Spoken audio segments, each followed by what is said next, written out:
ಇಂದೇ ಡೌನ್ಲೋಡ್ ಮಾಡಿ ಮತ್ತು ನಿಮ್ಮ ನೆಚ್ಚಿನ ಶೋಗಳನ್ನು ಆನಂದಿಸಿ.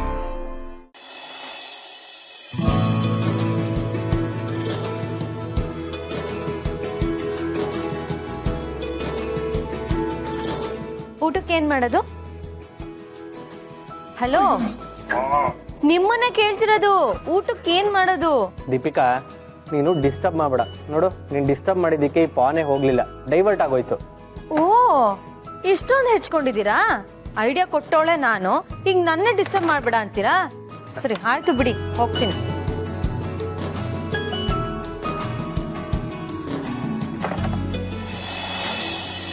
ನೋಡಿದ್ರಮ್ಮ, ಮಾವ ಚಿಕ್ಕ ಮಾವ ನಿಮ್ಮಿಬ್ರು ಮಕ್ಕಳು ಎಲ್ರು ಸೇರ್ಕೊಂಡು ನನ್ನ ಮೇಲೆ ರೇಗ್ತಿದಾರ.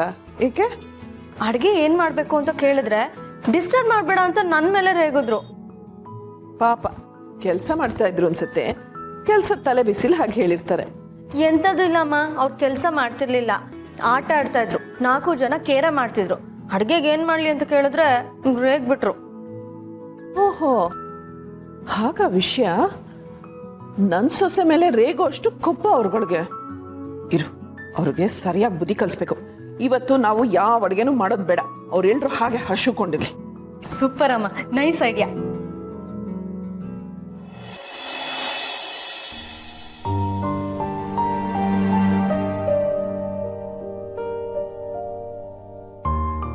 ಯಾಕೆ ಮಾಮ್ ಹೀಗೆಲ್ಲ ಮಾಡ್ಬಿಟ್ಟೆ? ನಿನಗೆ ಯಾಕೆ ಇಂಥ ಕೆಟ್ಟ ಮನ್ಸು? ನೀನ್ ಮಾಡಿರೋ ತಪ್ಪಿಂದ ಇವತ್ತು ನೀನ್ ಎಷ್ಟು ಸಂತೋಷನ ಮಿಸ್ ಮಾಡ್ಕೋತಿದ್ಯಾ ಗೊತ್ತಾ? ಎಲ್ರ ಜೊತೆ ಬೆರೆತು ಎಷ್ಟು ಚೆನ್ನಾಗಿ ಬದುಕ್ಬೋದಿತ್ತು. ನಿನ್ ಜೀವನನ ನೀನೇ ಹಾಳು ಮಾಡ್ಕೊಳೋದಲ್ದೆ ನಮ್ಮನ್ನು ಕೊರ್ಗೋ ಹಾಗೆ ಮಾಡ್ಬಿಟ್ಟೆ. ತುಂಬಾ ದೊಡ್ಡ ತಪ್ಪು ಮಾಡ್ಬಿಟ್ಟೆ ಮಾಮ್.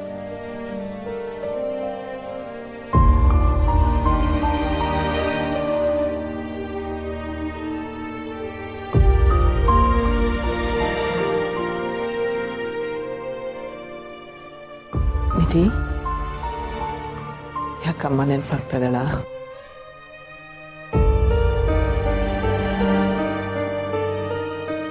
ನಿನ್ನ ನೋವು ನನಗೆ ಅರ್ಥ ಆಗತ್ತೆ ನಿಧಿ.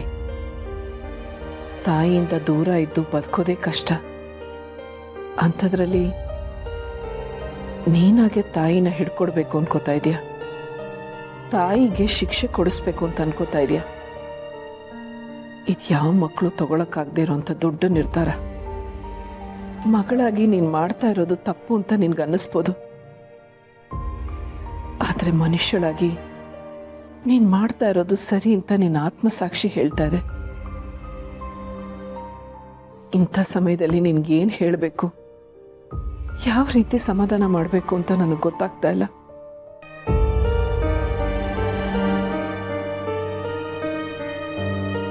ಸರಿ, ನಿನಗೋಸ್ಕರ ನಿನ್ನ ಭಾವನೆಗಳಿಗೆ ಬೆಲೆ ಕೊಟ್ಟು ಶಾರ್ವರಿಗೆ ಇನ್ನೊಂದು ಅವಕಾಶ ಕೊಡೋಣ. ಅವಳು ಬದಲಾಗ್ತೀನಿ ಅಂದರೆ ಅವಳು ಮಾಡಿದ್ದನ್ನೆಲ್ಲ ಮರೆತು ಕ್ಷಮಿಸ್ಬಿಡೋಣ. ಇಲ್ಲ ಅದಕ್ಕೆ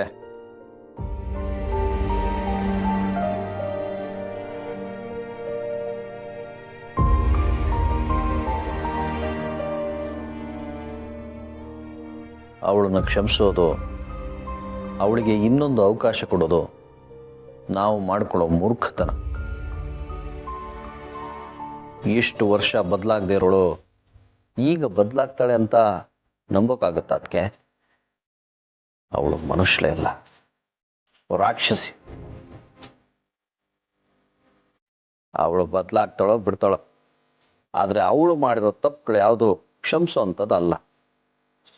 ಹೌದು ದೊಡ್ಡಮ್ಮ, ನಾನು ಈ ರೀತಿ ಎಮೋಷನಲ್ ಆಗ್ತೀನಿ ಎಂದು ಮಾತ್ರಕ್ಕೆ ಮಾಮ್ನ ಕ್ಷಮಿಸೋ ಅವಶ್ಯಕತೆ ಇಲ್ಲ. ದುಃಖ ಆಗ್ತಿರುತ್ತೆ, ಬಟ್ ನ್ಯಾಯಕ್ಕೆ ಸತ್ಯಕ್ಕೆ ಗೆಲುವು ಸಿಗ್ಲೇಬೇಕು ಅಂತಾನೂ ಅನ್ನಿಸ್ತಾ ಇರುತ್ತೆ. ಇಷ್ಟೆಲ್ಲ ತಪ್ಪುಗಳು ಮಾಡಿರೋ ಮಾಮ್ನ ನಾವು ಕ್ಷಮಿಸ್ಬಿಟ್ರೆ ಪ್ರಪಂಚಕ್ಕೆ ಕೆಟ್ಟ ಸಂದೇಶ ಕೊಟ್ಟ ಹಾಗಾಗುತ್ತೆ. ಸಂಬಂಧಗಳಿದೆ ಅಂದ ಮಾತ್ರಕ್ಕೆ ಏನ್ ಬೇಕಾದ್ರೂ ಮಾಡ್ಬೋದಾ? ನಿಧಿ ಹೇಳ್ತಿರೋದು ನಿಜ. ಅದಕ್ಕೆ ದಯವಿಟ್ಟು ನಿಮ್ಮ ಮನಸ್ಸನ್ನು ಕಲ್ಲಾಗಿಟ್ಟುಕೊಳ್ಳಿ, ಕರಗಬೇಡಿ. ಅವಳು ನಮ್ಮನೆ ನಂದಾದೀಪನೇ ಆರಿಸಿದಾಳೆ. ನಿಮ್ಮನೆಯಲ್ಲೂ ಅವಳಿಂದ ಒಂದು ಜೀವ ಹೋಗಿತ್ತು. ನಮ್ಮನೆ ಮಕ್ಕಳನ್ನ ನಿಮ್ಮನ್ನ ಕೊಲ್ಲೋದಕ್ಕೆ ನೋಡಿದಾಳೆ. ಅವಳು ಮಾಡಿರೋ ತಪ್ಪನ್ನು ಕ್ಷಮಿಸೋದಕ್ಕಾಗಲ್ಲ ಅದಕ್ಕೆ. ಅದೆಲ್ಲ ಸರಿ ಮಹೇಶ್ ಅವರೇ, ಆದ್ರೆ ನಿಧಿ ಪರವಾಗಿಲ್ಲ ದೊಡ್ಡಮ್ಮ, ನಂಗೆ ನೋವಾಗುತ್ತೆ ನಿಜ, ಆದ್ರೆ ಆ ನೋವನ್ನ ನಿಮ್ಮೆಲ್ಲರ ಪ್ರೀತಿ ಮರೆಸ್ಬಿಡುತ್ತೆ. ಮಾಮ್ಗೆ ಶಿಕ್ಷೆ ಆದ್ರೆ ಮಾತ್ರ ನಂಗೆ ಸಮಾಧಾನ ಆಗೋದು. ಅವ್ಳು ಮಾಡಿರೋ ತಪ್ಪುಗಳಿಗೆ ಆ ಶಿಕ್ಷೆಗಳನ್ನ ಅನುಭವಿಸ್ಲೇಬೇಕು.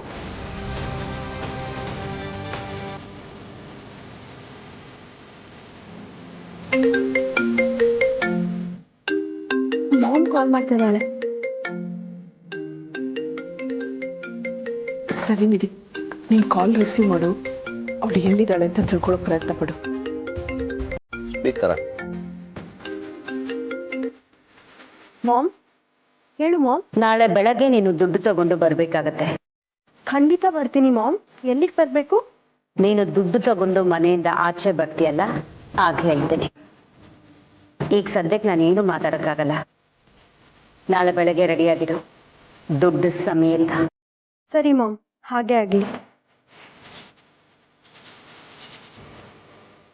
ಏನು ಮಾಡೋದಕ್ಕೆ, ಎಲ್ಲಿಗೆ ಬರಬೇಕು ಅಂತ ಅವಳು ಹೇಳಲೇ ಇಲ್ಲ. ನಾಳೆ ನೋಡು ನಮಗೆ ಸಿಗದೆ ಹೋದ್ರೆ. ಇರ್ಲಿ ಮಹೇಶ್ ಅವರೇ, ಅವಳು ಈ ರೀತಿ ಯೋಚನೆ ಮಾಡ್ತಾ ಇದ್ದಾಳೆ ಅಂದ್ರೆ ನಾವು ಬೇರೆ ರೀತಿನೇ ಯೋಚನೆ ಮಾಡಬೇಕು.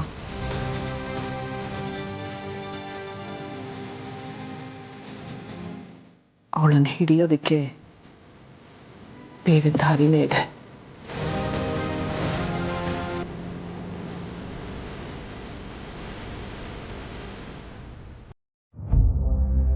ಅಕ್ಕ, ನಾವಿಬ್ರು ಒಟ್ಟಿಗೆ ಎಷ್ಟು ಚೆನ್ನಾಗಿದ್ವಿ, ಎಷ್ಟು ಖುಷಿಯಾಗಿದ್ವಿ, ಹೇಗೋ ಬದುಕ್ಬೇಕು ಅನ್ನೋ ಆಸೆ ಇಟ್ಕೊಂಡಿದ್ವಿ. ಆದ್ರೆ ನೀನೀಗ ಈ ಭೂಮಿ ಮೇಲೆ ಇಲ್ಲ, ನಾನು ನಿನ್ನ ನೆನಪಲ್ಲೇ ಇಲ್ಲಿ ಕೊರಗ್ತಾ ಇದ್ದೀನಿ. ಇದಕ್ಕೆಲ್ಲ ಕಾರಣ ಆ ಮಾಧವ. ನಿನ್ನ ನನ್ನಿಂದ ದೂರ ಮಾಡಿ ಅವನು ಆ ಮನೆಯವ್ರ ಜೊತೆ ಖುಷಿಯಾಗಿರ್ತಾನೆ ಅಂದ್ರೆ ನನ್ನ ರಕ್ತ ಕುದಿಯತ್ತೆ. ಇಲ್ಲ, ಇದಕ್ಕೆಲ್ಲ ನಾನು ಅವಕಾಶ ಮಾಡ್ಕೊಡಲ್ಲ. ಆ ಮನೆ ನಾಶ ಆಗ್ಬೇಕು, ಅವರೆಲ್ಲರೂ ನರಳಿ ಸಾಯ್ಬೇಕು. ಹಾಗ ಮಾಡ್ಲಿಲ್ಲ ಅಂದ್ರೆ ನನಗ್ ನೆಮ್ಮದಿ ಇಲ್ಲ. ಅವರೆಲ್ಲರೂ ನರ್ಕ ಅನುಭವಿಸಿದ್ರೇನೆ ನಿನ್ನ ಆತ್ಮಕ್ಕೆ ಶಾಂತಿ ಸಿಗೋದು, ನನಗೆ ಸಮಾಧಾನ ಆಗೋದು. ನಮ್ಮ ಪರಿಸ್ಥಿತಿ ಯಾಕೋ ಸರಿ ಇಲ್ಲ. ಮುಂದಿನ ಪ್ಲಾನ್ ಮಾಡೋದಕ್ಕೆ ತುಂಬಾ ಕಷ್ಟ ಆಗ್ತಿದೆ. ಯಾಕೆ, ಏನಾಯ್ತು? ನನ್ನ ಪ್ಲಾನ್ನ ಎಕ್ಸಿಕ್ಯೂಟ್ ಮಾಡಕ್ಕೆ ನಿನಗೇನ್ ಕಷ್ಟ? ಅಕ್ಕ, ನಮ್ಮ ಹತ್ರ ದುಡ್ಡೆಲ್ಲ ಖಾಲಿ ಆಗಿದೆ. ಅದು ಅಲ್ಲದೆ ಹಳೆ ಪೇಮೆಂಟ್ ಕ್ಲಿಯರ್ ಆಗೋವರೆಗೂ ಹುಡುಗರು ಯಾರು ಬರಲ್ಲ ಅಂತಿದ್ದಾರೆ. ತುಳಸಿಯಿಂದಾಗಿ ಆ ಮನೆ ನನ್ಗೆ ರಾಣಿ ವೈಭೋಗ ತಪ್ಪೋಯ್ತು. ಕೈನಲ್ಲಿ ಬಿಡುಗಾಸು ಇಲ್ಲದೆ ಇರೋ ಹಾಗಾಯ್ತು. ನನ್ನ ಈ ಪರಿಸ್ಥಿತಿಗೆ ಅವಳೇ ಕಾರಣ. ಆ ಮಾಧವನಿಗಿಂತ ಮೊದಲು ಆ ತುಳಸಿ ಕತೆ ಮುಗಿಸ್ಬೇಕು.